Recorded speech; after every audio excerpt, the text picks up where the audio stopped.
Hello বন্ধুরা, কেমন আছো সবাই? দেখো, এটা ছিল আমাদের রোববারের একটা মিনি ভ্লগ, সন্ধ্যার টিফিন।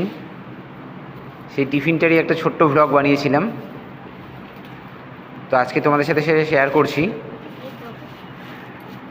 তো রোববারে সন্ধ্যার টিফিনে হয়েছিল আমাদের মোটামুটি সিঙ্গাড়া, তারপরে মনে হয় বেরোচ্ছে এখন চপ, চিকেন চপগুলো বেরোবে।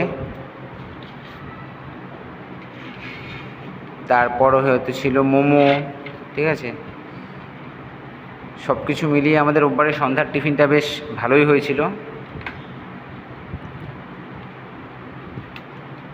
দেখো, গরম গরম মোমোগুলো বেরিয়ে যাচ্ছে। মোমো খেতে তো সবারই খুব ভালো লাগে। তো এই ছিল আমাদের রোববারে সন্ধ্যার টিফিন। দেখা হচ্ছে আবার নেক্সট ভ্লগে। টাটা সকলকে, ভালো থেকো সবাই।